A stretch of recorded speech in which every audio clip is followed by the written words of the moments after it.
start the study without wasting of time. Subscribe the channel and like the video, it's yours choice. आज हम पढ़ेंगे chapter number 16 जिसका नाम है light यानी प्रकाश। इसमें लाइट के बारे में पढ़ेंगे, लाइट कैसे धरती पे आती है, कैसे लाइट होती है, कैसे हम उसको देख पाते हैं, कैसे ब्राइटनेस होती है, तो सब इसके बारे में पढ़ते हैं चैप्टर नंबर 16 में। The world is largely known through the sense of sight is one of the most important sense.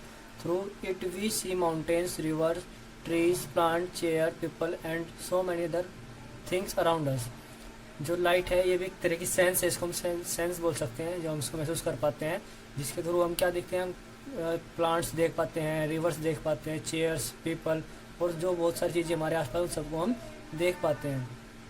We also C clouds, हम बादल भी देख सकते हैं, बादल भी हमें दिखाई देते हैं, रेनबो दिखाई पड़ता है, चिड़िया यानी birds fly in the sky, आसमान में उड़ती चिड़िया दिखाई पड़ती हैं। At night we see the moon and the star, night में हम मून और स्टार्स भी देख सकते हैं। You are able to see the words and sentence printed on this page, आप जो इस पेज पे जितने वर्ड्स प्रिंट हुए हैं, लिखे हुए हैं, उन सबको भी आप देख पा रहे हैं।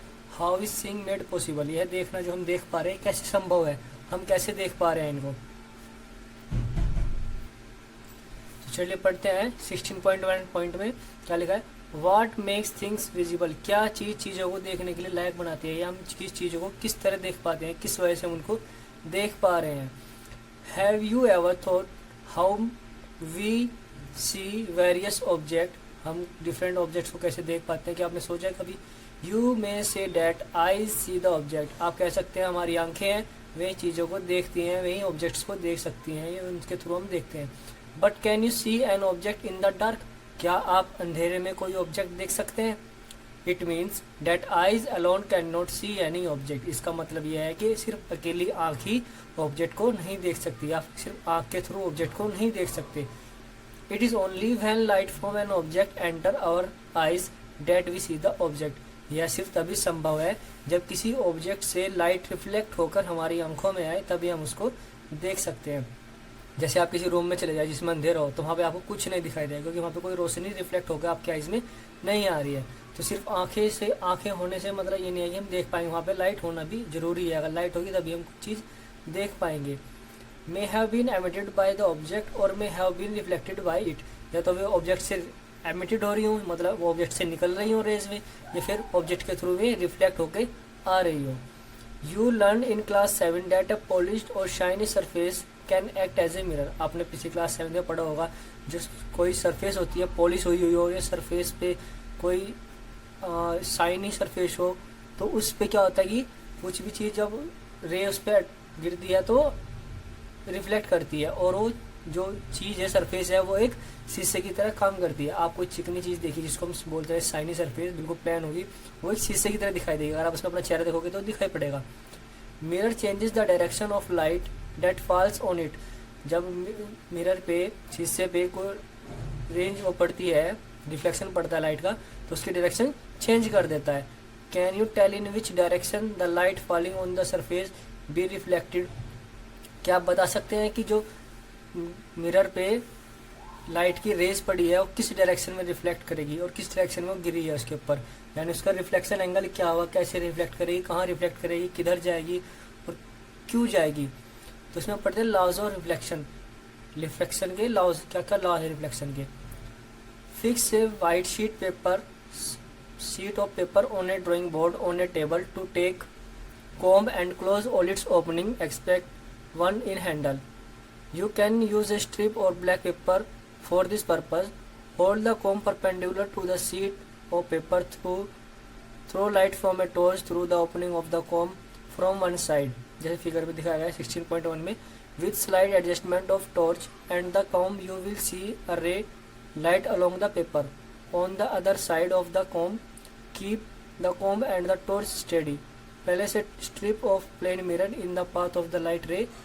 16.1 What do you observe, इसमें क्या कहा गया है, इसने बताया कि हमने एक कोब एक कंघा ले लिया, तो हमने क्या किया, उसके सभी कंघे के जो जहाँ पे टीथ होते हैं वहाँ पे हमने उसको कवर कर दिया सारे को, फिर किसी ब्लैक पेपर से सिर्फ एक या दो टीथ ही छोड़ दिए हमने, जिसको हमने कवर नहीं किया। तो हमने क्या करा, उस एंगल पे वहाँ पे हमने टॉर्च जलाई, हमने यहाँ से देखी इस वाले एंगल पे, यहाँ से वो टॉर्च की रोशनी उस पर मारी या टॉर्च इस पर स्ट्राइक करी, तो इसके बीच से टॉर्च की लाइट निकल के यहाँ गई सीधी। यहाँ पे एक मिरर रखा हुआ है, मिरर पे स्ट्राइक करी टॉर्च, यहाँ से टॉर्च में रोशनी पर गिराई इसके ऊपर।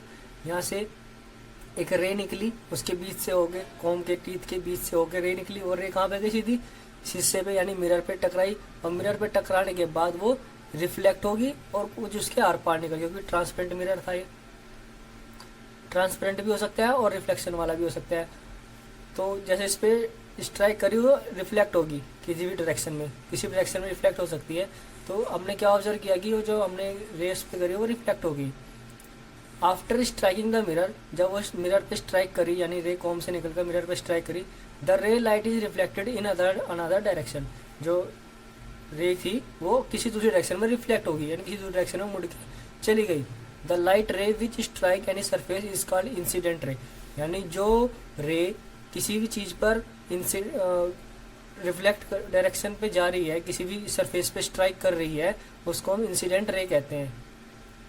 जैसे कि ये टॉर्च से यहाँ पर लाइट निकली, कॉम पे गिरी, कॉम से होने के बाद जो ये रे गई है, ये सीधी गई है मिरर की तरफ, इसको हम इंसिडेंट रे कहते हैं। यानी लाइट का किसी ऑब्जेक्ट पे पड़ना, कि लाइट का किसी ऑब्जेक्ट पे जो गिरना होता है उसको हम इंसिडेंट रे कहते हैं। कोई रे जब किसी ऑब्जेक्ट पे गिर रही है डायरेक्ट, उसको हम इंसिडेंट रे कहते हैं। The ray that come back from the surface after reflection is known as reflected ray. अब कोई रे किसी ऑब्जेक्ट पे गिरी है, गिरने का जब वो गिर रही है तो हम उसको बोल दिया इंसिडेंट रे, और गिरने के बाद जब वो रिफ्लेक्ट होकर वापस जाएगी, जब वो वापस जा रही है तो उसको बोल रहे हैं हम रिफ्लेक्टेड रे, यानी वो रिफ्लेक्ट होकर जा रही है। तो दो रे होगी, एक इनकमिंग को बोल रहे हम इंसिडेंट रे, और जो रिफ्लेक्ट होकर जा रही है उसको बोल रहे हम रिफ्लेक्टेड रे।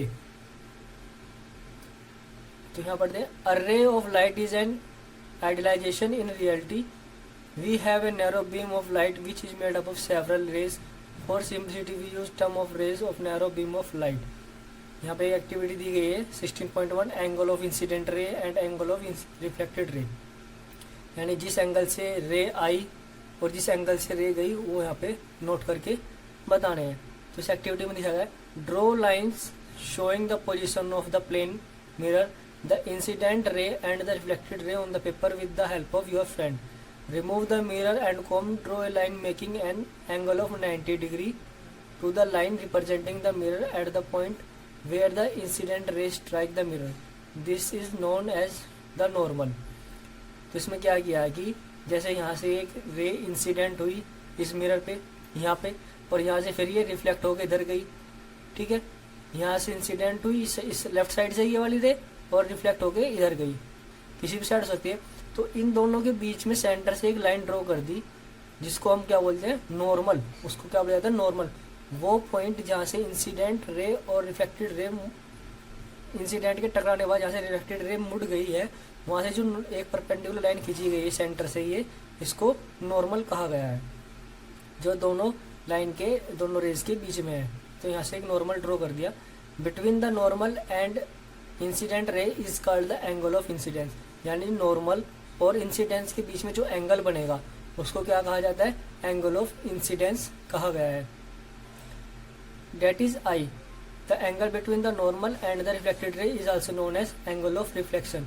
और एंगल नॉर्मल और रिफ्लेक्टेड रे के बीच में जो एंगल बनेगा उसको एंगल ऑफ रिफ्लेक्शन कहते हैं। जैसे मैं आपको बताता हूँ, देखिए यहाँ पे सपोज ये मिरर है, यहाँ पे ये मिरर है, ठीक है, और यहाँ से ये एक लाइट, इसके ऊपर एक रे ऐसे इंसिडेंट हुई है मिरर के ऊपर। ये मिरर है हमारा, ये हमने लिख दिया मिरर, और ये है रे, इसको आई लिख देते हैं हम, आई इंसिडेंट रे। और यहाँ से ये क्या हुआ, ये रिफ्लेक्ट होगी है, यहाँ से रे आई और मिरर पे गिरर, यहाँ से ये रिफ्लेक्ट होगी। और यहाँ से जो ये सीधी लाइन बनेगी यहाँ पे, हम इसको बोलते हैं नॉर्मल। ये है हमारा नॉर्मल, नॉर्मल ये होगी रिफ्लेक्टेड रे, ये इंसिडेंट रे। तो नॉर्मल और इंसिडेंट रे के बीच में जो एंगल होगा उसको बोलेंगे हम एंगल ऑफ इंसिडेंस, यानी एंगल ऑफ इंसिडेंस, ठीक। और जो नॉर्मल और रिफ्लेक्टेड रे के बीच में एंगल होगा उसको बोलेंगे हम एंगल ऑफ रिफ्लेक्टेड, ये एंगल ऑफ रिफ्लेक्शन। तो इसको हम डिनोट करते हैं एंगल आई से, इसको डिनोट करते हैं हम एंगल आर से। ठीक है, तो इंसिडेंट रे ये रही और रिफ्लेक्टेड रे ये रही और बीच में रहा normal. Angle of incidence, normal और इंसिडेंस के बीच में एंगल ऑफ रिफ्लेक्शन, इंसिडेंस और रिफ्लेक्शन और नॉर्मल के बीच में। ठीक है, तो अब जैसे कि यहाँ पे समझ आया इंसिडेंस और रिफ्लेक्शन के बीच में कैसे कैसे किसको हम एंगल ऑफ इंसिडेंस बोलते हैं, किसको एंगल ऑफ रिफ्लेक्शन बोलते हैं। Measure the angle incidence and the angle of reflection. अब इनको मेजरमेंट करते हैं। तो repeat the activity of several times by changing the angle of incidence, enter data in the 16.1। यानी इसमें क्या कहा है कि बार बार हमको एक्टिविटी रिपीट करनी है और एंगल ऑफ इंसिडेंस मेजर करना है और एंगल ऑफ रिफ्लेक्शन मेजर करके बार बार इसको लिखना है। बार बार इस एक्टिविटी परफॉर्म कर सकते हैं। जरूरी नहीं है इंसिडेंस इस साइड भी हो सकता है, जैसे मैंने नहीं बताया इस साइड था इंसिडेंस रे और इसमें इस साइड है, किसी भी साइड हो सकती है। लेकिन बात वह इधर से इंसिडेंट हो रही है, ये एरो दिखाई दे रहा है, यानी रे इधर को जा रही है और इधर से रे वापस आ रही है, तो ये एंगल ऑफ रिफ्लेक्शन है और एंगल ऑफ इंसिडेंट रे हो गया। ठीक है, 16.3 एक्टिविटी में यही बताया गया है इसमें।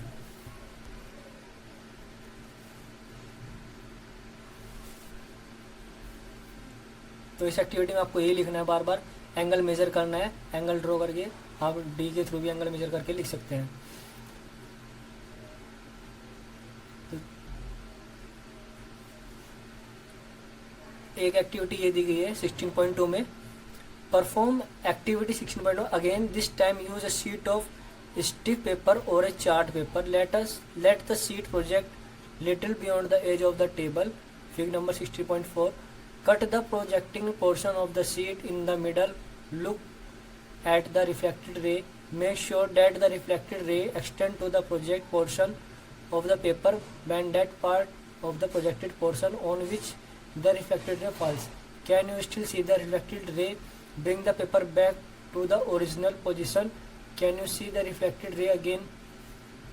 तो इसमें क्या है, इस एक्टिविटी में इन्होंने बताया है कि, तो यहाँ पे इस एक्टिविटी में यह है कि जब आपने अब पता चल गया कि एक ही प्लेन में लाई करती है तीनों लाइन, यानी सेम प्लेन में एक ही रहेंगी में, जिसमें इंसिडेंट रहेगी उसी में रिफ्लेक्टेड उसी में लाइज। अगर आप इंसिडेंट रे की हाइट वगैरह बढ़ाओगे, लेंथ बढ़ाओगे, इसी तरह रिफ्लेक्टेड की बढ़ेगी।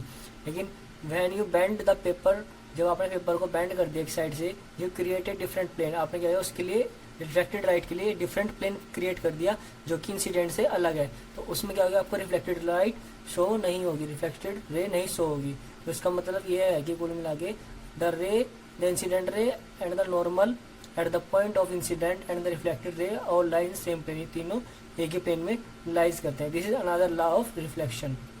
पहली एंड भूजा perform the above activity outside the classroom with the sun as a source of light instead of torch. उन्होंने एक एक्टिविटी करी पहली और भूजा ने, यहाँ पे उन्होंने सन को सोर्स मानना, टॉर्च की जगह उन्होंने सन को यूज किया कि हम सन को एज ए टॉर्च मानते हैं। You too can use the sun as a source of light, आप भी इसको सन को as a source of light use करके देख सकते हैं। These activities can also perform by making use the ray streak apparatus available in the and prepared by NCERT kit. ये आपको लैब वगैरह में मिल सकता है इस तरह करने के लिए, रेज वाला आप वहाँ पे कर सकते हैं। तो भूजो,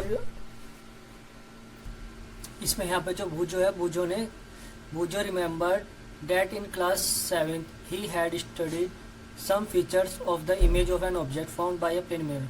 उसने क्लास 7 में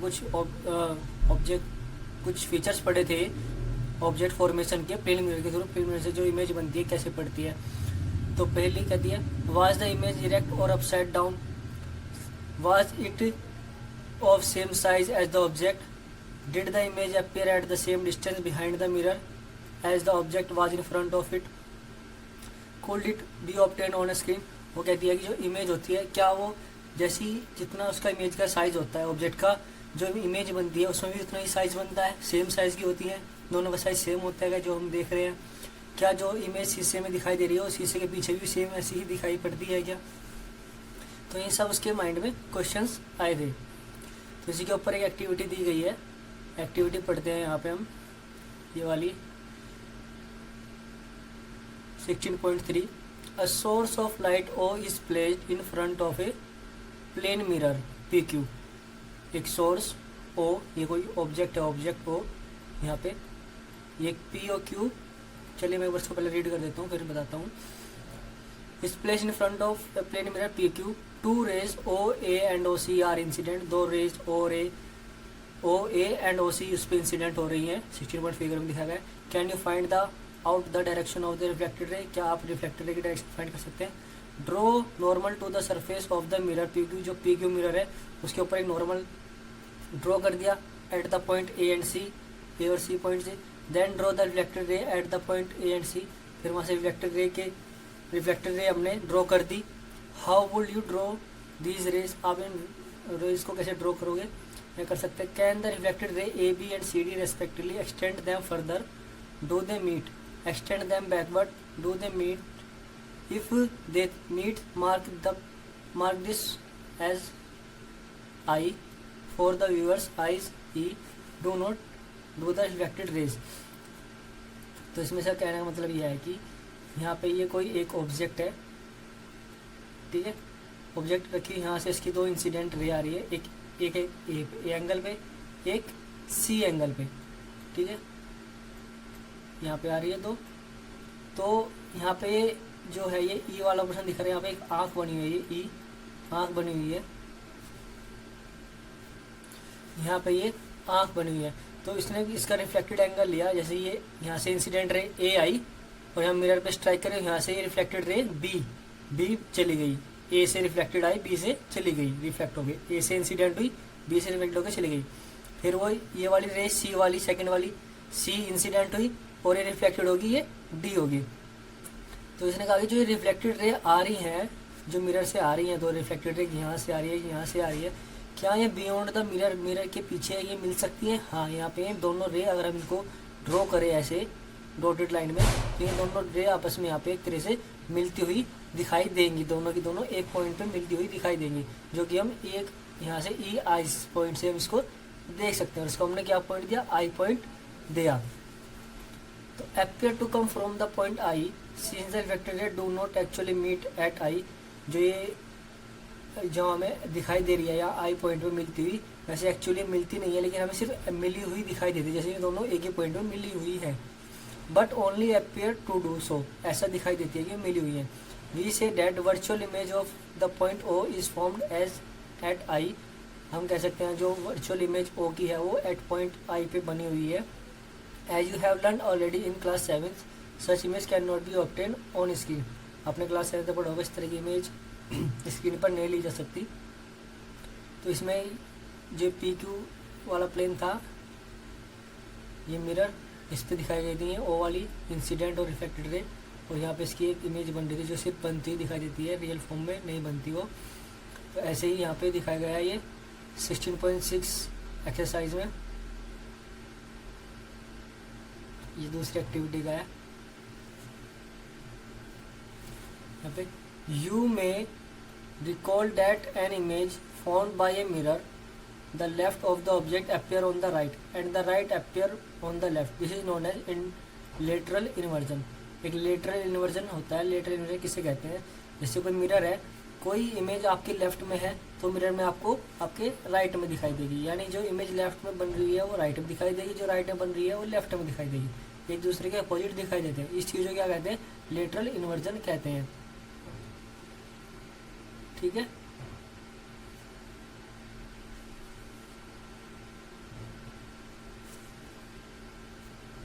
यहाँ पे 16.3 में दिखाया गया है रेगुलर एंड डिफ्यूज रिफ्लेक्शन, इसमें रेगुलर और डिफ्यूज रिफ्लेक्शन दिखाया गया है। रेगुलर रिफ्लेक्शन में देखिए क्या बताया गया है, image that parallel rays are incident on a regular surface, कुछ पैरेलल रेज आ रही हैं इंसिडेंट रेज की, जो कि इरेगुलर सरफेस पे ड्रॉप हो रही है, यानी इरेगुलर सरफेस है, ऊबड़ खाबड़ वाली सरफेस है, प्लेन सरफेस नहीं है, एज शोन इन फिगर 16.6 में दिखाया गया है।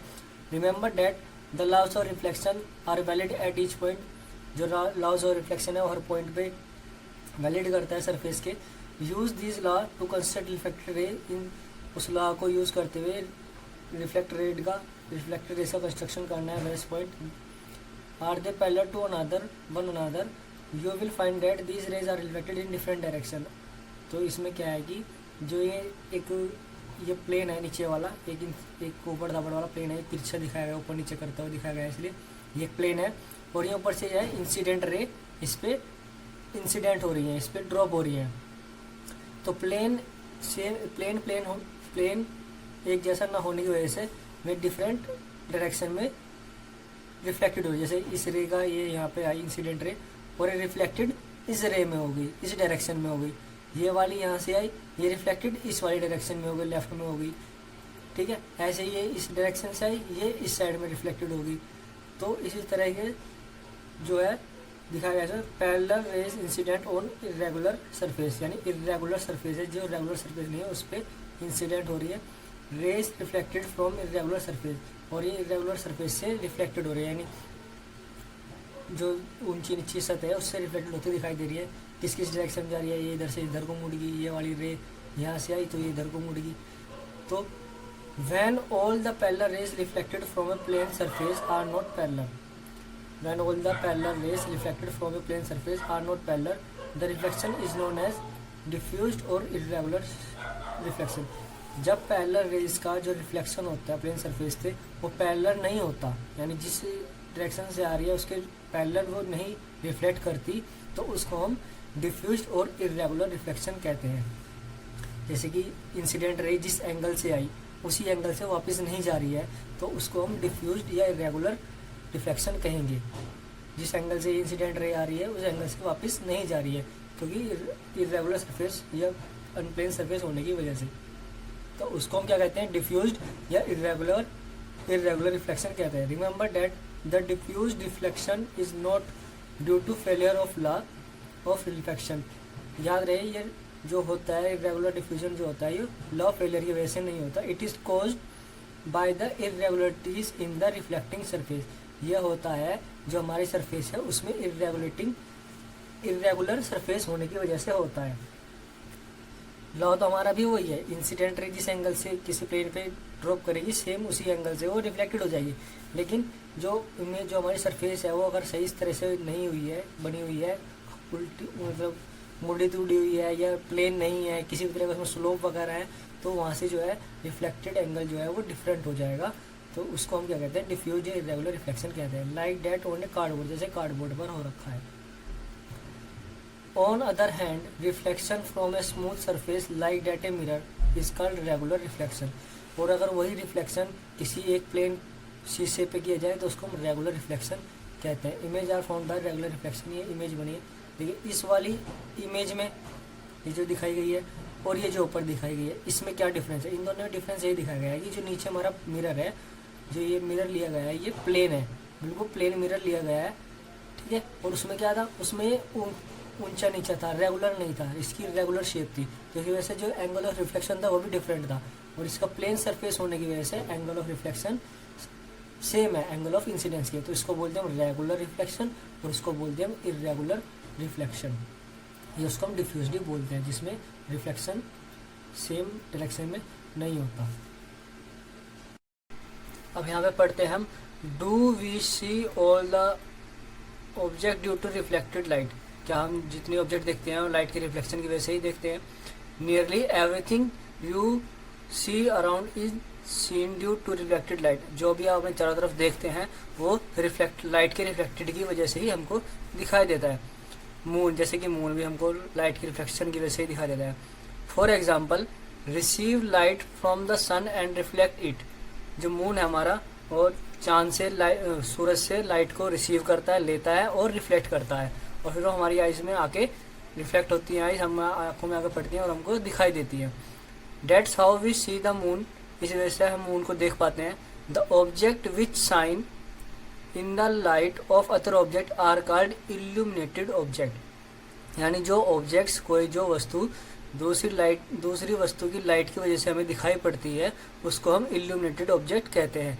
जैसे कि चांद है, चांद हमें क्यों दिखाई पड़ रहा है, क्योंकि सूरज की रोशनी उस पर पड़ रही है, उसकी वजह से हमको चांद दिखाई पड़ रहा है, तो हम चांद को इल्यूमिनेटेड ऑब्जेक्ट कह सकते हैं।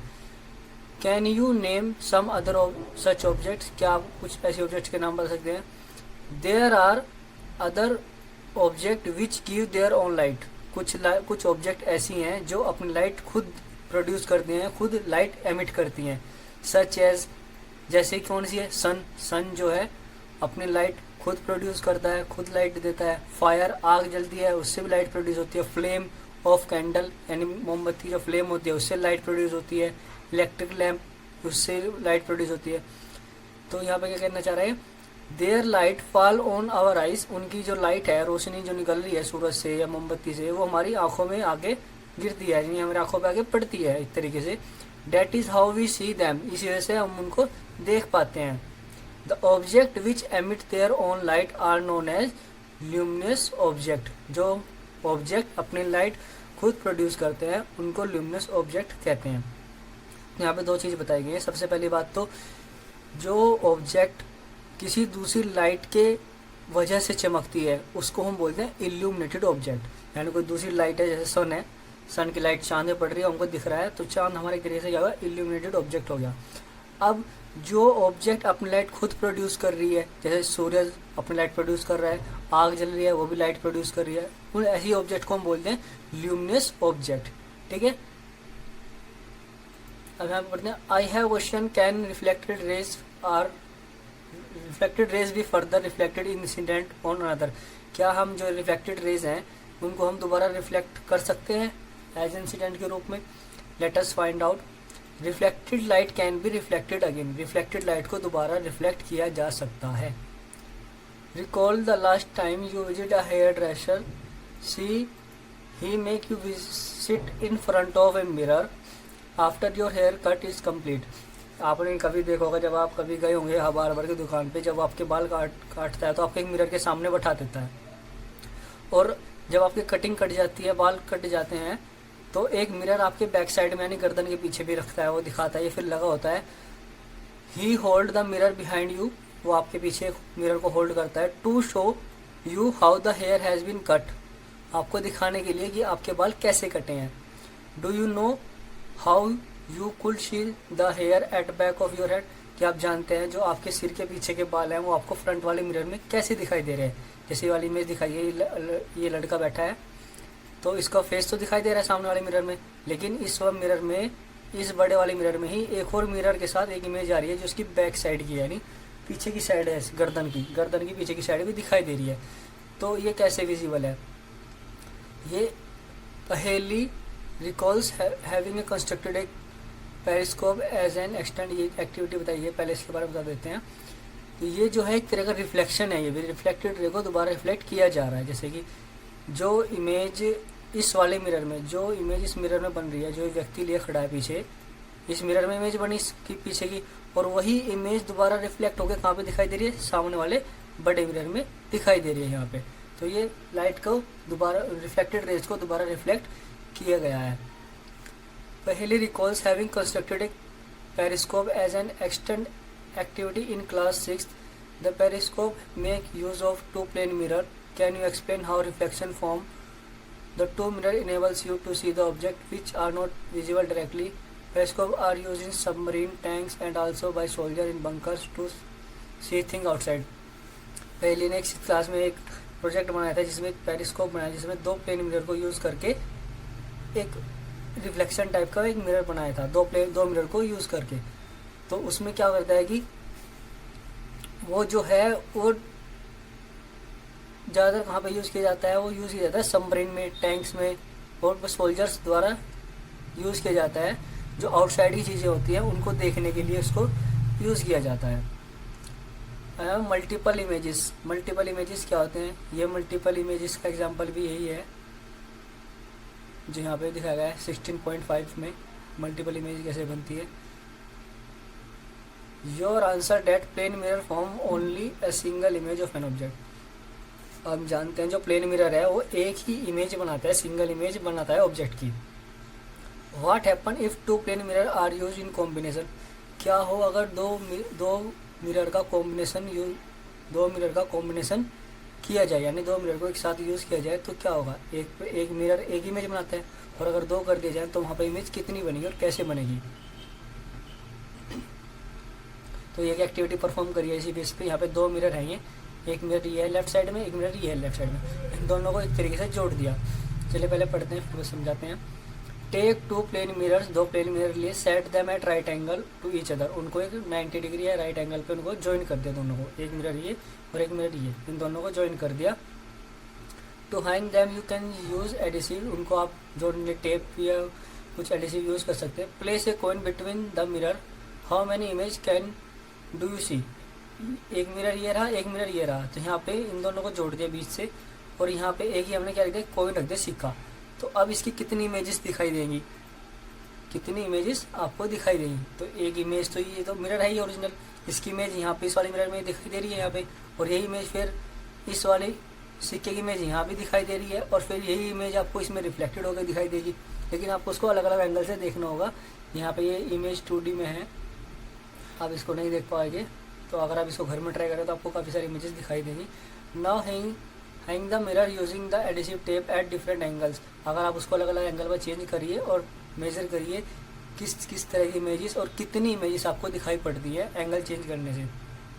प्लेस सम ऑब्जेक्ट से कैंडल इन बिटवीन देम। अगर आप उसके बीच में कैंडल रखेंगे तब भी कैंडल रख के उसको नोट डाउन करिए कि कितनी इमेजेस दिखाई पड़ती हैं। Finally set the two mirrors parallel to each other. यहाँ पे दो मिरर पैरेलल करे हैं, आमने सामने एक दूसरे फिक्स किए हैं। Find out how many images candle place between they are form. दो मिरर आमने सामने रख दिए हमने, दो मिरर आमने सामने कर दिए बिल्कुल, और उसके बीच में कैंडल रख दी। तो बताइए कि कितनी इमेजेस आपको दिखाई देंगी मिरर के अंदर। एक एक्टिविटी है, परफॉर्म करके देखिएगा आप लोग। अब यहाँ पे एक आता है कैलिडोस्कोप। कैलिडोस्कोप एक तरह का एक प्रोजेक्ट, एक डिवाइस है जो बनाई गई है एक मिरर को ज्वाइन करके। डिवाइस ही बोल सकते हैं, कुछ प्रोजेक्ट बोल सकते हैं। To make a kaleidoscope get 3 rectangular mirror strip each about 15 centimetre long and 4 centimetre wide. 3 जोड़ी जोड़ी हमने ग्लास की या कंच की पट्टियाँ ली हैं, स्ट्रिप ली हैं जो ग्लास की है, जो कि 15 सेंटीमीटर लॉन्ग है, 4 सेंटीमीटर वाइड यानी चौड़ी है। Join them together to form a prism as shown in figure. जैसे कि इस तरह का उनको जोड़ के एक प्रिज्म बना लिया, एक साइड ये रही, इसकी एक साइड उस साइड, एक साइड नीचे, तीनों पट्टे जोड़ के एक प्रिज्म बना लिया इस तरीके से। Fix them in circular board, tube और थिक चार्ट पेपर, उसको एक सर्कुलर बोर्ड फिक्स कर दिया। Make sure that the tube is slightly longer than the mirror. जो ट्यूब है वो मिरर से लंबी हो। End of the tube by cardboard disc having a hole in the centre through which you can see. To make the disc durable, paste a piece of transparent plastic sheet under the cardboard disc at the other end, touching the mirror. Fix a circular plain glass plate. तो इसमें क्या किया है कि जो ये हमने 3 glass की पट्टियाँ ले ली, उन तीनों को एक साथ जोड़ दिया। इस तरह से जोड़ने के बाद क्या किया, एक हमने सिलेंडर टाइप का वो बनाया पाइप, या हम चार्ट पेपर का बना सकते हैं। इस जो हमने बनाया ट्रायंगल का, ये वाला पोर्शन बनाया ट्रायंगल का, ए फिगर जो बनाई है, उसको इसके अंदर प्लेस कर दिया, इसके अंदर रख दिया। बी वाली फिगर के अंदर हमने इसको पुट कर दिया, और पुट इस तरह किया है कि जो बी वाली फिगर है उसकी लंबाई इससे थोड़ी बड़ी है। उसके ऊपर फिर हमने ग्लास एक ये गोल प्लेट लगा दी सर्कुलर कार्डबोर्ड की, उसके ऊपर लगा दी एक साइड में, और इसमें क्या कर दिया, एक होल कर दिया, यहाँ पे एक होल कर दिया, जिससे होल से हम देख सकें। Place on this glass plate several small pieces of coloured glass broken into piece coloured bangles. Close this end of the tube by ground glass plate, allow each space of the color piece of move around। तो क्या किया हमने, क्या किया दूसरी side से क्या करा, इसमें कुछ ग्लास के पीसेस डाल दिए छोटे छोटे, और दूसरी साइड से भी इसको बंद कर दिया। तो जब आप इस होल से, इस वाले छोटे वाले होल से आप इसको अंदर से देखोगे तो आपको डिफरेंट टाइप की इमेजेस और रिफ्लेक्टेड एंगल्स दिखाई देंगे। इसके अंदर काफ़ी तरह के डिजाइन पैटर्न बने दिखाई देंगे जब आप इसके अंदर देखोगे, ठीक है ना। अगर आप इसके अंदर भी ना देखिए, एक साइड इसको रिमूव कर दे, अगर आप इससे कुछ चीज़ देखोगे तो उसकी इमेज आपको तीनों साइड पर दिखाई देंगी। जो इस कैलिडोस्कोप है, इसकी तीनों साइड पे आपको इमेज बनी दिखाई देगी, जिससे नए नए तरह के पैटर्न बनते दिखाई देंगे आपको। योर कैलिडोस्कोप इज रेडी, आपकी कैलिडोस्कोप इज रेडी है। When you peep through the hole, जब आप होल के थ्रू देखेंगे, you will be able to see a variety of patterns. जब आप होल से देखेंगे आपको डिफरेंट टाइप्स के पैटर्न दिखाई देंगे। An interesting feature of kaleidoscope is that you will never see the same pattern again। इसके अंदर एक कैलिडोस्कोप का एक बहुत ही अच्छा फीचर है कि जैसे कि आपने कोई पैटर्न एक बार दिखाई दिया, आपको किसी तरह का डिज़ाइन इसके अंदर दिखाई दिया, वो डिज़ाइन आपको दोबारा नहीं दिखाई दिखेगा, दोबारा आपको कुछ डिफरेंट ही डिज़ाइन दिखेगा। Designers of wallpaper and fabrics artist use kaleidoscope to get ideas for new pattern to make your toy. अच्छा, इसमें क्या किया कि जो हमारे डिजाइनर्स होते हैं, जो आर्टिस्ट होते हैं, वे कैलिडोस्कोप का यूज़ करते हैं न्यू पैटर्न्स और आइडियाज़ लेने के लिए। To make your toy attractive you can wrap the kaleidoscope in coloured paper. आप जो आपने कैलिडोस्कोप बनाई है, आप इसको कलर्ड पेपर से कवर कर सकते हैं, जिससे ये बहुत ही अच्छी दिखाई देगी, ठीक है। तो चलिए, इसमें कैलेडोस्कोप का हो गया एक्टिविटी। अब इसमें पढ़ते हैं ये 16.6 सनलाइट वाइट और कलर। कैलेडोस्कोप में हमें समझ आ गया कैसे इसमें रिफ्लेक्टेड दिखाई दे रहा है, क्योंकि तीनों साइड हमने ग्लास मिरर लिया है ना, 3 साइड है ग्लास की। तो उसमें जब कुछ ऑब्जेक्ट दिखाई देगा तो फर्स्ट ग्लास पे बनेगी, मेरे सेकंड पे दिखेगी, सेकंड पे थर्ड पे दिखेगी, थर्ड की फिर फर्स्ट पे दिखेगी। तो अब इसमें रिफ्लेक्शन होने से उसके अंदर काफ़ी तरह के डिजाइन बनेंगे जो आपको दिखाई देंगे। आप कैलेडोस्कोप की यूट्यूब पे सर्च करके देख सकते हैं कैलेडोस्कोप कैसे बनाएं और कैलेडोस्कोप से कैसा दिखाई पड़ता है। In class 7th you learn that the sunlight is referred to as a white light. You also learn that it consists of 7 colors. Here is another activity so that sunlight consists of 7 colors. आपने देखा है जो सूरज की light होती है वो colour में white होती है एक तरीके से, बट उसमें 7 कलर भी होते हैं, ऐसा कहा जाता है उसके अंदर 7 कलर होते हैं। तो उसी के बेस पे एक एक्टिविटी दिखाई गई है यहाँ पे 16.7 जो एक्टिविटी दिखाई गई है कि कैसे लाइट के अंदर 7 कलर दिखाई पड़ते हैं। तो इस एक्टिविटी के बारे में पढ़ते पहले। तो इस एक्टिविटी में बताया गया है कि get a plane mirror of suitable size. एक हमने सुटेबल साइज का एक मिरर लिया, शीशा लिया, place it in a bowl, उसको एक बाउल में रखा, यानी कटोरी में उसको हमने रख दिया, जैसा फिगर में दिखाया गया यहाँ पे ये वाला पोर्शन में, इसको हमने कटोरी में इसको रख दिया है ग्लास, उसको मिरर को। Fill the bowl with water, हमने इस बाउल में पानी भी फिल किया है, पानी भी है इस कटोरी के अंदर।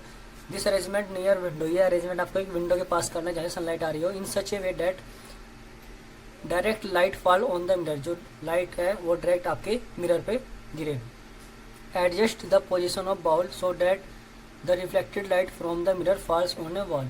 आपको इसको मिरर को इस तरीके से रखना है, जो लाइट इस पे पड़ रही है इस पे पड़ने के बाद जो रिफ्लेक्टेड लाइट जाए वो डायरेक्ट दीवार पे गिरे। If the wall is not white, अगर आपकी घर की दीवार वाइट नहीं है, सफ़ेद नहीं है, fix sheet of white paper on it, तो आप वहाँ पे क्या करिए एक वाइट पेपर लगा लीजिए उस रिफ्लेक्शन की जगह पर, ताकि आपको क्लियर इमेज दिखाई दे। Will be seen to have many colours, how can you explain this. तो जब सूरज की लाइट ग्लास पे पड़ेगी और ग्लास जो रखा कटोरी में रखा, कटोरी में पानी, जो पानी से होती हुई वो निकलेगी और जब आपको मिरर पे जाके यहाँ पे दिखाई देगी इस तरह, तो वहाँ पे आपको डिफरेंट टाइप्स के कलर्स दिखाई पड़ेंगे, क्योंकि जो वाटर होने के बाद क्या है कि वो light as a prism react करेगा, प्रिज्म की तरह वर्क करेगा। The mirror and water form a prism, जो पानी और ग्लास है उससे एक प्रिज्म की तरह इमेज बन गई। As you learn in class 7, आपने क्लास 7 में पढ़ा होगा, this break up the light into its colors, splitting of light into its color is known as dispersion। क्या होता है, जो प्रिज्म होता है अगर उसके अंदर से हम किसी लाइट को पास करते हैं तो वो क्या करता है, लाइट को ब्रेक कर देता है डिफरेंट कलर्स में। तो यही फिनोमेना यहाँ पे हो रहा है, जो हमने पानी और ग्लास लिया है उसने वो एक प्रिज्म की तरह वर्क किया उसने, और लाइट को 7 कलर में डिफरेंट टाइप्स कलर्स में उसको स्प्लिट कर दिया। तो इस चीज़ को हम क्या कहते हैं, डिस्पर्जन ऑफ लाइट कहते हैं, लाइट का डिस्पर्जन होना। Rainbow is a natural phenomena showing dispersion, जो रेनबो दिखाई देता है वो भी इसी तरीके से दिखाई देता है, क्योंकि क्या होता है एटमॉस्फेयर में जो मॉइस्चर होता है, कुछ पानी की नमी होती है या बूंदें होती हैं हल्की हल्की सी, तो जो लाइट पड़ती है वो उस पानी के अंदर से गुजरती है, पानी से अंदर से गुजरने की वजह से वह लाइट को डिस्पर्जन कर देती हैं, यानी डिफरेंट पार्ट्स में इसको कलर्स में इसको स्प्लिट कर देते हैं, जिसकी वजह से हमको रेनबो दिखाई पड़ता है। बिहाइंड द कोरेना, अब यहाँ पे पढ़ते हैं कोरेना के बारे में दिया गया है। ओह यहाँ से छूट गए।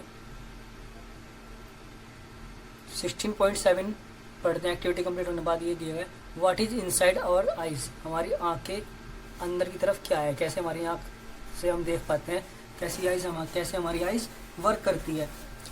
We see things only when light coming from them enter our eyes, हम चीज़ों को जब भी देख सकते हैं जब उस चीज़ से लाइट रिफ्लेक्ट होकर हमारी आइज में एंटर कर रही हो। Eyes is one of our most important sense organ, आँख हमारी बहुत ही सेंसिटिव ऑर्गन है, बहुत ही मोस्ट सेंस टाइप ऑर्गन है जो सेंस करता है लाइट को। There important to understand its structure and working, इसलिए इसकी वर्किंग और स्ट्रक्चर पढ़ना भी एक बहुत ही इम्पोर्टेंट है। द आई हैज़ रफली स्फेरिकल शेप, जो आइज होती है उसकी एक रफली सी स्फेरिकल शेप होती है। The outer coat of the eye is white, जो आउटर कोट होता है आइज का वो सफ़ेद कलर का होता है।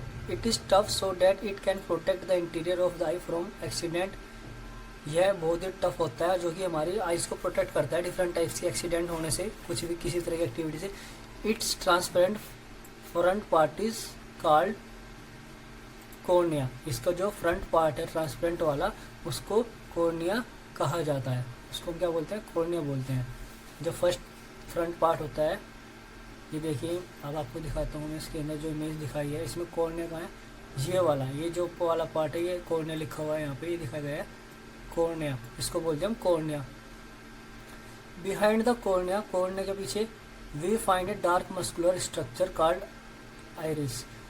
कॉर्निया के जस्ट पीछे एक डार्क स्ट्रक्चर होती है, ये देखो ब्लू वाली जो दिखाई गई है यहाँ पे, ये है आइरिस, इसको इरिस बोलते हैं। इरिस, ये ब्लू वाली जो है ये कॉर्निया के बाद आती है, इसको इरिस बोलते हैं। जो डार्क मस्कुलर स्ट्रक्चर है, मस्कुलर होती है muscles. In the iris there is a small opening called pupil. जो ये आइरिस है इसमें एक छोटा सा होल होता है जिसको हम पुपिल बोलते हैं। इन दोनों के बीच में होता है एक पुपिल बोलते हैं, जिसको पुतली बोलते हैं, पुपिल होता है। The size of the pupil is controlled by iris. यानी जो ये पुपिल का साइज है ये वाला, ये कंट्रोल किया जाता है इरिस के थ्रू। ये इरिस जो होते हैं इसको थ्रू कंट्रोल करते हैं। कब ये हमारी आइज का साइज बड़ा और छोटा भी होता है इरिस पुपिल्स का, तो ये कंट्रोल कौन करता है? इरिस करती है। The iris is that part of I which give it it's distinctive color. When we say that person has green eyes, we refer actually to color of the iris. The iris control the amount of light entering into the eye. Let us see how. जो हमारी आँखों का छोटा बड़ा होना का जो काम करती है, कंट्रोल इरिस करती है। और जो हमारे बहुत सी आँखों का कलर जो अलग अलग होता है, किसी की आइज़ थोड़ी ग्रीन होती हैं, किसी की आइज़ थोड़ी ब्लूज होती हैं, थोड़ी ब्राउनिश होती है, वो सब जो होता है वो इरिस की वजह से ही होता है। ठीक है, तो लेट अस सी हाउ ये कैसे काम करती है, अब इसके बारे में देखते हैं हम। ये ह्यूमन आइज दिखाई गई है। पहले इसके पार्ट्स बता देते हैं।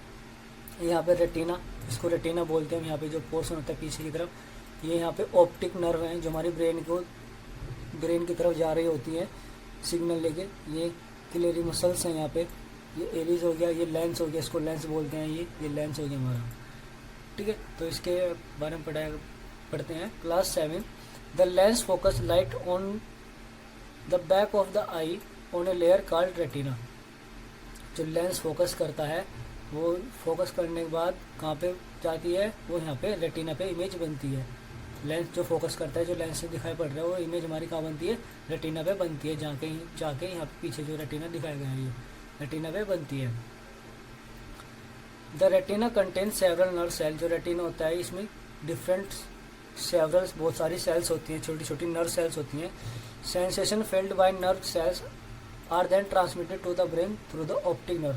जो ये नर्व्स हैं ये सेंसेशन फील करती हैं इमेज की, और उसको ऑप्टिक नर्व के थ्रू हमारे माइंड को ट्रांसफ़र करती हैं, यानी ब्रेन को ट्रांसफ़र करती हैं जो इमेज बन रही होती है। There are 2 kinds of cells. यहाँ पे 2 टाइप की सेल्स बताई गई हैं। Number 1 cones which are sensitive to bright light. Cones होती हैं जो सेंसिटिव होती हैं ब्राइट लाइट, यानी जो तेज लाइट होती है उसके प्रति में सेंसिटिव होती हैं।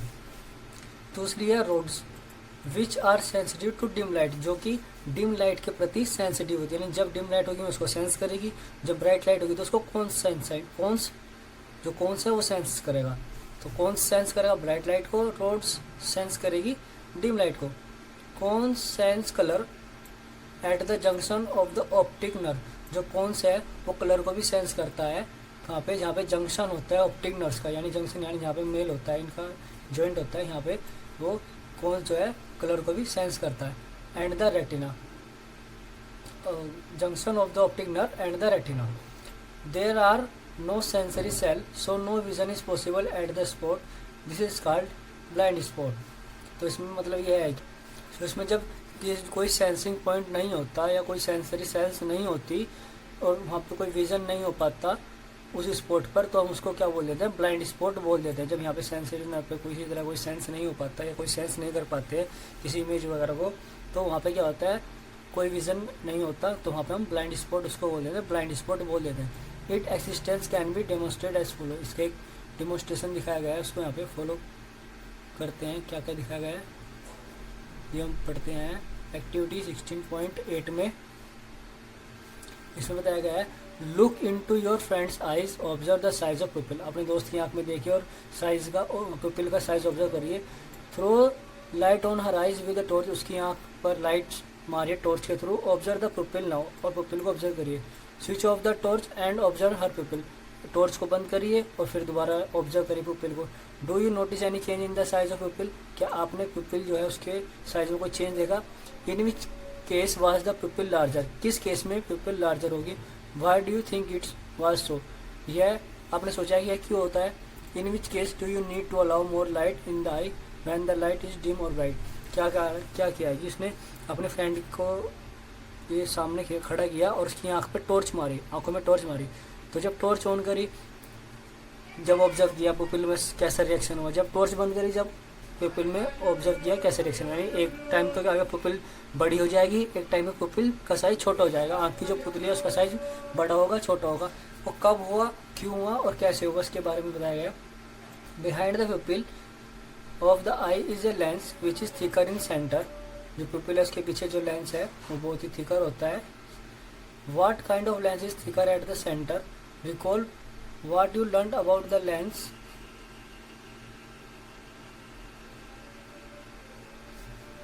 एक मिनट, सॉरी यहाँ पे वाला पोर्शन छूट गया था। ये इस वाले के साथ ही है, यहाँ से क्लास साइंस के साथ से यहाँ से ही है। इस वाले एक्टिविटी के बारे में यहाँ पे बताया गया होगा।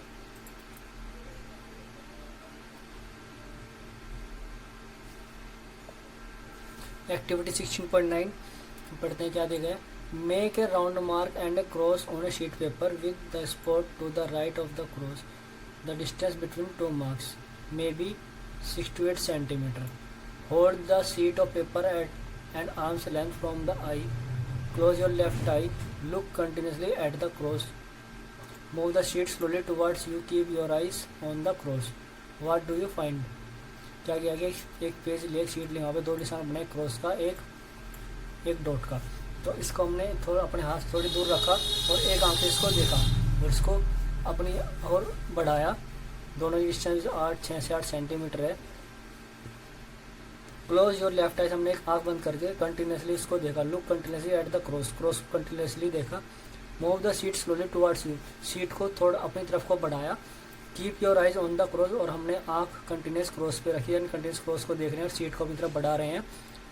What do you find, does the round mark disappear, आपको क्या दिखाई दिया, जो यानी गोल वाला मार्क है, राउंड वाला मार्क है, क्या वो दिखना बंद हो गया। एट सम पॉइंट, कुछ किसी पॉइंट पे उसको वो दिखना बंद हो गया। Now close your right eyes, अब राइट आइज को क्लोज करिए। Look at the round mark now and repeat the activity. अपनी राइट आइज को क्लोज करिए और लेफ्ट आइज से इस राउंड वाले मार्क को देखिए। तो वही एक्टिविटी अपील करिए आप, यानी सीट को अपने पास लाइए। तो इसमें क्या होगा, इस बार क्या होगा, the disappearance of the cross, और इस बार क्या होगा, आपको क्रॉस दिखना बंद हो जाएगा। इस बार क्रॉस वाला पॉइंट नहीं दिखेगा, आपको सिर्फ डॉट वाला दिखेगा जब आप सीट को अपने पास लाएंगे। तो the disappearance of the cross of the round mark shows that there is a point on the retina which can not send message to the brain when light falls on it.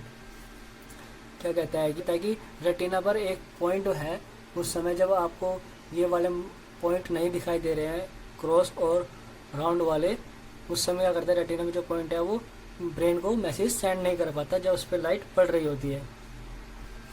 तो इसमें यहाँ पे देखिए, the impression of an image does not vanish immediately from the retina, यानी जो image हमारे retina पे बनी थी उसका इम्प्रेशन, उसका निशान जल्दी से नहीं मिटता है।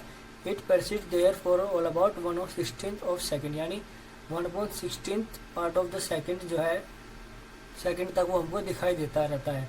सो if still image of a moving object are flashed on the eyes at the rate faster than 16 per second, then the eye perceives this object as moving। तो इस हिसाब से क्या है, तो वो ऑब्जेक्ट हमको क्या है, घूमती हुई नज़र आती है या घूमती हुई नज़र दिखाई देती है जब हम उस ऑब्जेक्ट से हटा के दूसरी जगह कहीं हम देखते हैं। सपोज हमने कोई इमेज देख रहे थे कंटिन्यूस, तो अगर वहाँ से हम नज़र हटाएं तो वो एकदम हमारी नज़र के सामने से गायब नहीं होगी, वो कुछ समय तक हमारे रेटिना पर इमेज बनी रहेगी। तो जब हम कहीं और देखेंगे तो हमको दूसरी जगह पे देखने पर वो इमेज हमको घूमती हुई नज़र दिखाई देगी जहाँ भी हम उसको देख रहे होंगे।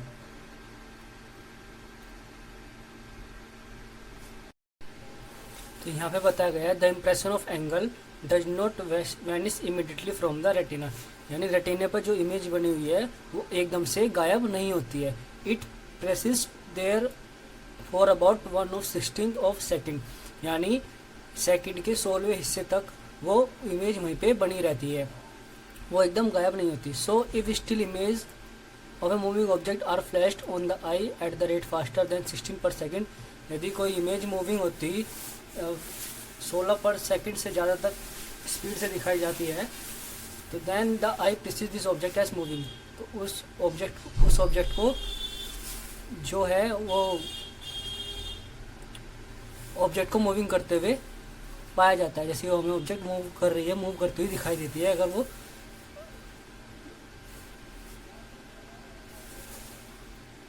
यहाँ इस एक्टिविटी में दिखाया गया है 16.10 में, get a square piece of cardboard of size 6 to 8 centimetre. एक स्क्वायर कार्डबोर्ड का हमने पीस लिया है जो 6 से 8 सेंटीमीटर का है। Make 2 holes as shown in figure, उसमें 2 होल्स कर दिए, एक लेफ्ट साइड में एक राइट साइड में।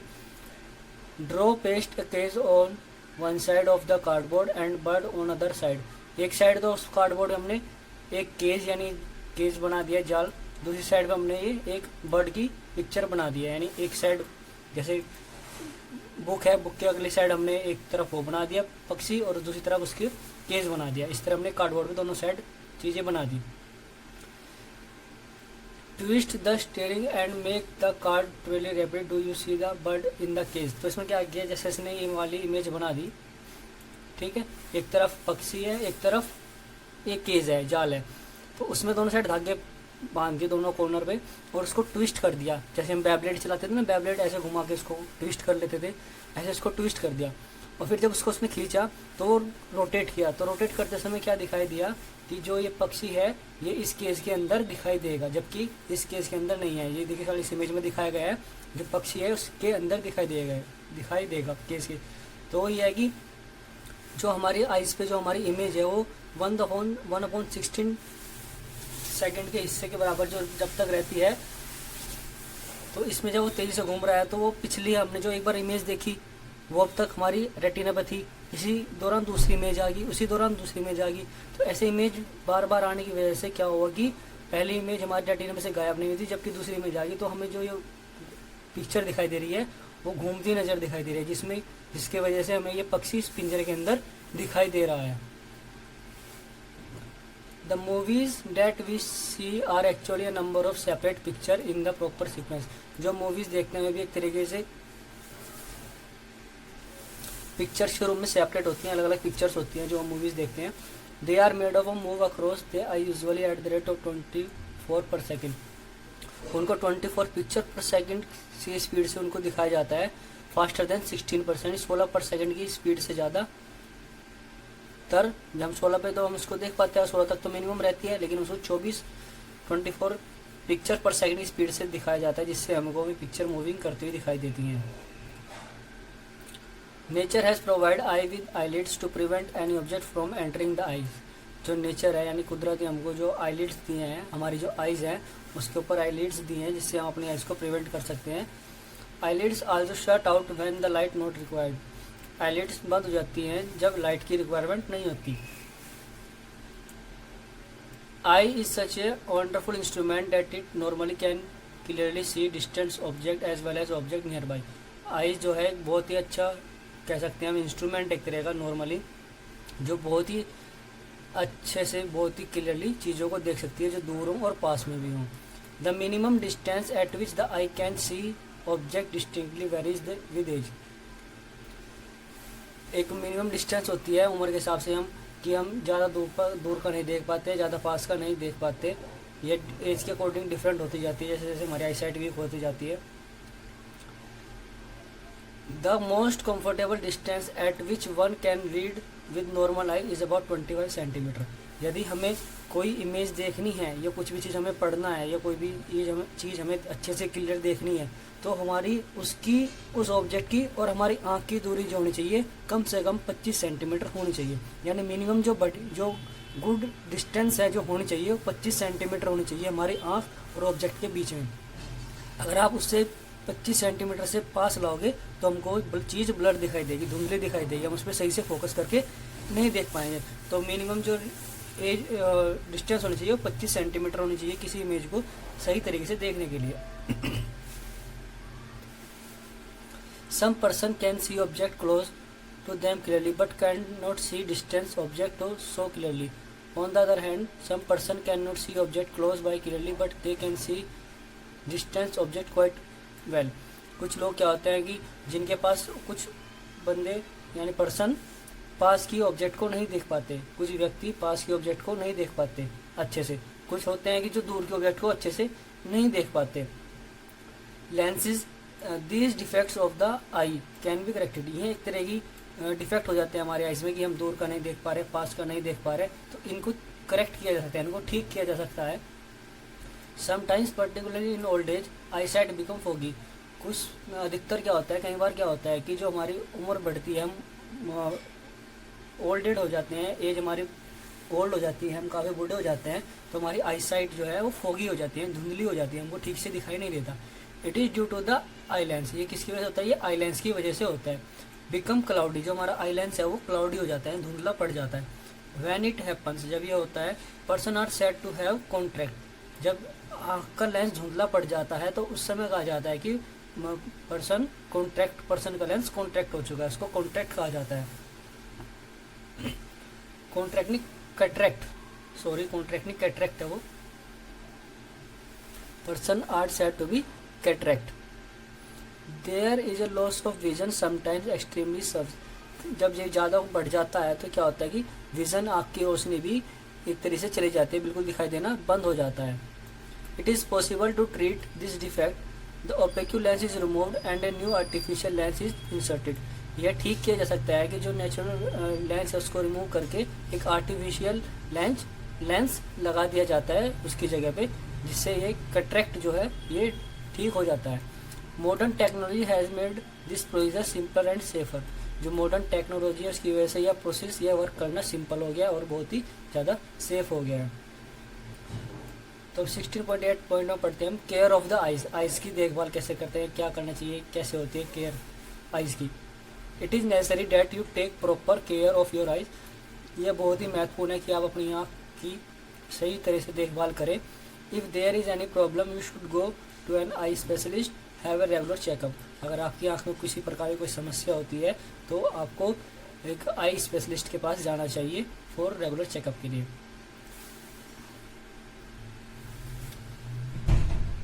If advise use suitable स्पेक्ट्स। अगर वो आपको एडवाइस करता है तो आपको नज़र का चश्मा भी दे सकता है, आपको लगाने के लिए एडवाइस कर सकते हैं अगर आपकी आँख में किसी प्रकार की प्रॉब्लम हो। टू लिटिल और to much light is bad for eyes. यानी ज़्यादा लाइट और कम लाइट भी हमारी आंखों के लिए नुकसानदायक होती है। Insufficient light cause eye strain और हेडेक। यानी लाइट की कमी होना, लाइट प्रॉपर अमाउंट में लाइट ना होना, रोशनी ना होना हमारे सर में दर्द कर सकती है। Too much light like that of the sun, a powerful lamp और a laser torch can injury the retina. अगर लाइट ज़्यादा होगी तो क्या हो सकता है, जैसे सूरज की लाइट अगर ज़्यादा होती है हम उसको कंटिन्यूस देखें, या फिर कोई पावरफुल लैम्प हो तो हमारे रेटिना को इंजरी कर सकती है। Do not look at the sun, a powerful light directly. आपको सन की तरफ नहीं देखना चाहिए क्योंकि उसकी लाइट बहुत पावरफुल होती है, बहुत तेज रोशनी होती है, सूरज की तरफ डायरेक्ट नहीं देखना चाहिए। Never rub your eyes if particle of dust go into your eyes, wash your eye with clean water, if there is no improvement go to the doctor. अगर ये आपकी आँख में कुछ गिर जाता है तो आपको अपनी आँख को रब नहीं करना चाहिए, उसको रगड़ना नहीं चाहिए, आप डायरेक्टली वाटर से वॉश करिए। और फिर भी अगर कोई बेनिफिट नहीं होता है तो डॉक्टर से मिलना चाहिए जाके आपकी आँख के बारे में। Wash your eyes frequently with clean water. अपनी आँख को तुरंत पानी से धो ले जब कुछ गिर जाए। Always read eight normal distance for vision. हमेशा एक नॉर्मल डिस्टेंस से ही पढ़े। या नहीं है कि आप किताब में बिल्कुल ज़्यादा पास से पढ़ रहे हैं या ज़्यादा दूर रख के पढ़ रहे हैं, उसको एक नॉर्मल डिस्टेंस पे रखना चाहिए हमेशा पढ़ने के लिए, कुछ भी पढ़ रहे हो। Do not read by bringing the book too close to your eyes और keeping it too far. Book को ज़्यादा पास नहीं रखना चाहिए और ज़्यादा दूर भी नहीं रखना चाहिए। You learn about balance diet in class 6, आपने क्लास 6 में पढ़ा होगा बैलेंस डाइट के बारे में। If food is deficient in some components eye may also suffer lack of vitamin A in food stuff is responsible for many eye troubles. क्या होता है कि जो हमारा फूड होता है वो बैलेंस डाइट के अंदर आता है। अगर हम प्रॉपर अमाउंट में फूड नहीं लेंगे, कुछ फूड ऐसे होते हैं जिनके अंदर विटामिन होता है, अगर हम उन फूड को नहीं लेंगे अपने डाइट में तो क्या होता है विटामिन ए की कमी होने की वजह से हमारी आइज़ में भी कई तरह की प्रॉब्लम्स आ जाती है, हमारी आईसाइट वीक हो जाती है। तो हमेशा बैलेंस डाइट लेनी चाहिए। Most common amongst them is night blindness. ज़्यादातर क्या होता है नाइट ब्लाइंडनेस होता है। One should therefore include in the diet components which have vitamin A, raw carrots, broccolis and green vegetables such as spinach and cod liver oil are rich in vitamin A। तो क्या बताया कि जो vitamin A के main sources हैं जो आप खा सकते हैं विटामिन ए की पूर्ति करने के लिए, जैसे रॉ कैरोट कच्ची, गाजर, ब्रोकली एंड ग्रीन वेजिटेबल्स होती हैं, पालक होता है, लिवर, कोड लिवर ऑयल, ये सब विटामिन ए के सोर्सेज, इन सब में विटामिन ए पाया जाता है। Eggs, milk, curd, cheese, butter and fruits such as papaya and mango are also rich in vitamin. इन सब में विटामिन ए भरपूर मात्रा में पाया जाता है। यहाँ पे एक एक्टिविटी दी गई है, इसको पढ़ते हैं। ये आइज ऑफ बटरफ्लाई, बटरफ्लाई क्या है इसके बारे में। Did you know animals have eye shape in different ways. जो एनिमल्स होते हैं उनकी साइज डिफरेंट तरीके के होते हैं। Eyes of crab are quite small but they enable to crab to look all round. जो क्रैब होते हैं उनकी आइज़ बहुत छोटी छोटी होती है लेकिन वे चारों तरफ देखने के लिए इनेबल है, वे चारों तरफ देख सकते हैं। So the crab can sense even if the enemy approach from behind. जो क्रैब है उस अगर कोई एनिमी, कोई खतरा उसके पीछे से भी आता है तो उसको भी ऑब्जर्व कर लेता है, वो चारों डायरेक्शन में देख सकता है अच्छी तरीके से। Butterflies have large eyes that seem to be made up of thousand of little eyes. जो बटरफ्लाई है उसकी आइज में बनी हुई होती है थाउजेंड्स ऑफ छोटी छोटी आंखों से, यानी इसकी बहुत जो आंखें होती हैं बहुत ही छोटी छोटी आंखों से बनी हुई होती है, मिलकर थाउजेंड्स ऑफ आइज से मिलकर बनी होती है। They can see not only in the front and the side but the back as well as. ये फ्रंट और साइड के में ही नहीं देख सकती बल्कि पीछे भी देख सकती हैं जो ये बटरफ्लाइज होती है।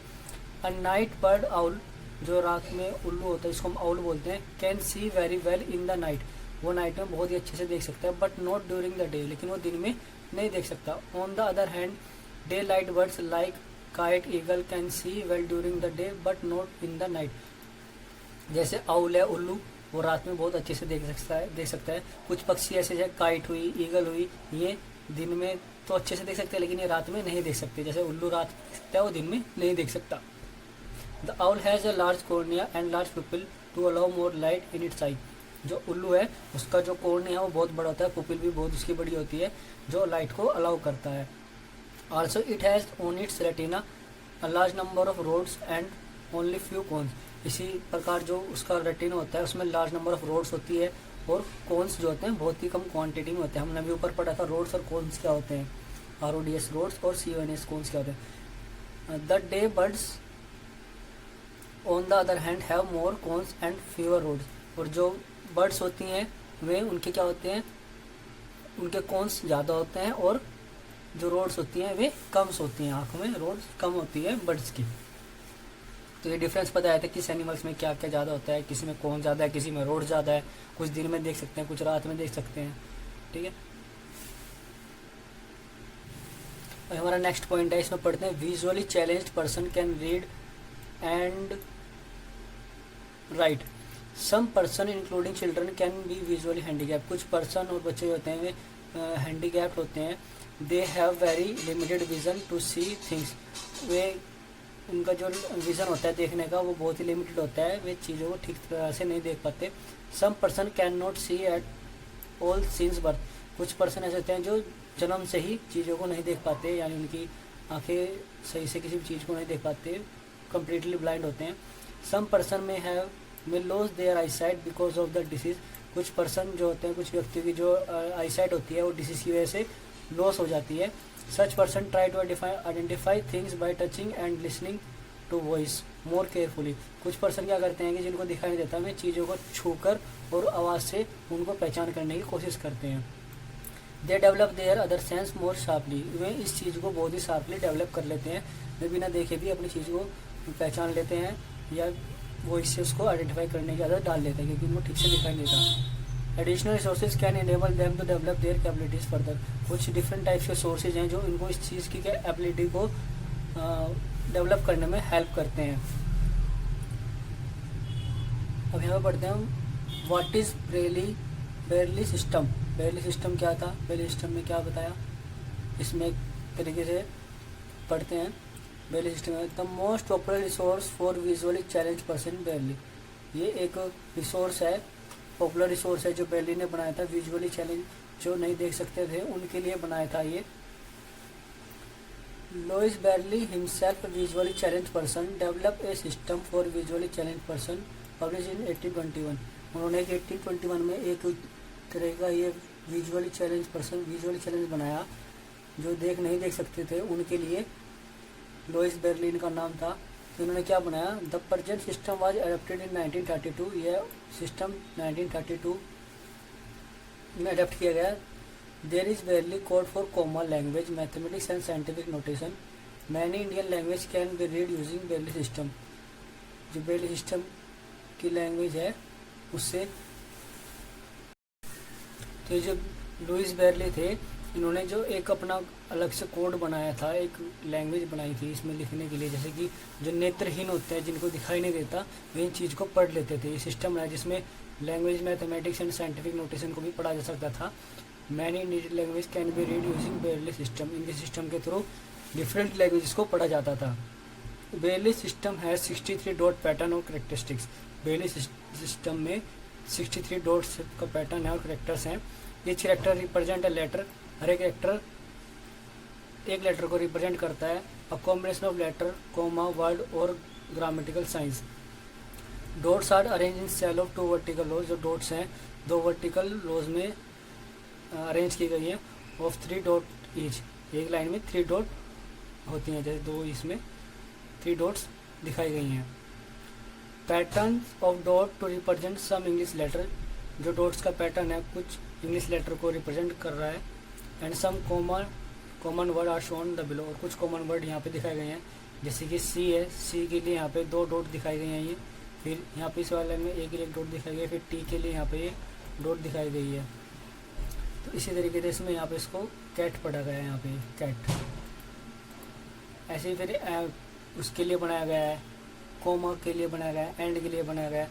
तो जब वे उनको नेत्रहीन थे यानी विजुअली चैलेंज थे, उनको नहीं दिखाते थे तो कैसे पढ़ते थे, इसमें क्या किया जाता था, this pattern when embossed on Braille sheet help visually challenge person to recognise words by touching to make them easier to touch the dots are raised slightly. क्या किया जाता था, जो डॉट हैं ये डॉटेड जो लिखी हुई हैं इनको थोड़ा ऊपर की तरफ बनाया जाता है उभार के, जैसे हम किस चीज़ पे जब पेज है, पेज पे हम एक साइड हम पेज पे लिखते हैं, दूसरी साइड वो छप जाता है और जब उसका फिंगर फेरते हैं तो उभरा हुआ महसूस होता है। ठीक इसी तरीके से पैटर्न बनाए जाते थे, पेज पे छपे होते थे और ऊपर की तरफ उभरे होते थे। तो इनको टच करके हमें आइडिया लगा लेते थे कि ये क्या लिखा है, क्या बना है, ये किस चीज़ का आइडेंटिफिकेशन है, कि हम इसको कैसे पहचान सकते हैं कि क्या वर्ड है। Visually challenge people learn the barely system by beginning with letters, जो विजुअली चैलेंज पर्सन होते जो नेत्रहीन होते थे वे इस सिस्टम को शुरू से ही पढ़ना स्टार्ट करते थे बेरली सिस्टम के through. Then special characters and letter combination method depend upon recognition by touching, फिर स्पेशल करेक्टर्स होते थे कुछ, कॉम्बिनेशंस होते थे कुछ, उनको टच करके धीरे धीरे सीख कर बढ़ाया जाता था। जैसे हम स्टार्टिंग में ABCD पढ़ना सीखते हैं, फिर बाद में सेंटेंस पढ़ते हैं, फिर पूरा लाइन पढ़ते हैं, चैप्टर पढ़ना सीख जाते हैं। ठीक इसी प्रकार में भी स्टार्टिंग से एक वर्ड्स को सीखते थे इनको, फिर जो कॉम्बिनेशन होते थे वर्ड को उनको पढ़ते थे छू कर, उनको फील करके, टच करके। Each characters has to be memorized, यानी जो हर एक करेक्टर को याद रखना पड़ता था, बिल्कुल अच्छे से याद रखना पड़ता, तभी आप उसको पढ़ पाएंगे। Barely text can be produced by hand और बाय मशीन, जो बेरली का सिस्टम था, ये टेक्स्ट जो था ये बनाया जाता था उस समय, हाथ से भी बनाया जाता था और मशीनें भी द्वारा बनाया जाता था। Typewriter like devices and printing machine have now been developed, जिस समय टाइपराइटर थे ये भी इस तरह काम करते थे, उभरे हुए लेटर बनाते थे में, बट आज के समय में मशीन डेवलप हो गई हैं इस चीज़ को बनाने के लिए। विजुअली चैलेंज एक पर्सन यहाँ पे ये हेलन अकेलर, ये भी बहुत ही फेमस पर्सन है। ये भी विजुअली चैलेंजेस थी, इनको भी नहीं दिखाई देता, ये भी नेत्रहीन थी। तो कुछ बताया गया यहाँ पे, कुछ और लोगों के बारे में बताया गया। Some visually challenge Indians have great achievement to their credit. जो विजुअली चैलेंज पर्सन थे इंडिया में, उन्होंने बहुत ही अच्छा अचीवमेंट्स गेन किए अपनी लाइफ में। Diwakar a child prodigy has given amazing performance as a singer. जो दिवाकर थे, उन्होंने बहुत ही अच्छी परफॉर्मेंस दी थी सिंगर में, एज ए सिंगर थे में भी उन्होंने सिंगिंग की थी, जबकि वे नेत्रहीन थे, उनको भी दिखाई नहीं देता था। Ravindra Jain want completely visually challenge. जो रविंद्र जैन है, वे कम्प्लीटली विजुअली चैलेंज थे, बिल्कुल ही इनको नहीं दिखाई देता था। ऑब्टेन हिज संगीत प्रभाकर डिग्री फ्रॉम इलाहाबाद। उन्होंने संगीत प्रभाकर डिग्री ली है, कहाँ से? इलाहाबाद से ली है। उन्होंने संगीत सीखा है। He has shown his excellence as a lyricist. उन्होंने लिरिक्स एज ए लिरिक्स्ट के रूप में, जो लिरिक्स लिखते हैं उनके रूप में अपना बहुत ही अच्छा एक्सपीरियंस दिया है, बहुत ही अच्छा आउटपुट दिया है उन्होंने। सिंगर एंड म्यूजिक कंपोजर, और वे सिंगर और म्यूजिक कंपोजर भी रहे हैं। Lal Advani himself visually challenge establish an association for special education and rehabilitation of disable India. जो लाल आडवाणी हैं, वे भी विजुअली थी। उन्होंने क्या किया, विजुअल चैलेंज जो पर्सन थे उनके लिए एजुकेशन का सिस्टम बनाया, उनके लिए स्कूल्स बनाए कुछ इस तरह के लिए। उन्होंने इस चीज़ को बढ़ावा दिया कि कैसे आगे बढ़ सकते हैं ये लोग। Beside this he represent Indian on body problems in UNESCO. Helen Keller an American author and lecturer. देखिए हेलन किलर है, जो कि अमेरिका की थी, ऑथर थी एक और लेक्चरर भी थी। Is perhaps the most well known and inspiring visually challenge person, जो कि विजुअली चैलेंज पर्सन से बहुत इंस्पायर थी है। She lost her sight when she was only 18 months old. जब ये सिर्फ 18 मंथ्स की थी, ओनली 18 मंथ्स ओल्ड, 18 मंथ्स की, तब इन्होंने अपनी आई साइट खो दी थी। But because of her resolve and courage she could complete her graduation from the university. But इन्होंने अपने करेज के अकॉर्डिंग, इनको करेज था पढ़ने का, अपनी एबिलिटी के अकॉर्डिंग इन्होंने अपनी बड़े होकर ग्रेजुएशन भी कंप्लीट की है। She wrote a number of books including the story of life. इन्होंने बहुत सारी बुक्स लिखी हैं, जिसमें इनकी एक बुक का नाम दिया गया है स्टोरी ऑफ माई लाइफ 1903। ये बुक बहुत ही अच्छी है, स्टोरी ऑफ लाइफ। इन्होंने अपनी लाइफ की स्टोरी के बारे में इसमें सब कुछ लिखा है हेलन अकिलर ने। तो ये था विजुअली चैलेंज पर्सनों के लिए कैसे में पढ़ते हैं, वर्ड्स को कैसे सीखते हैं।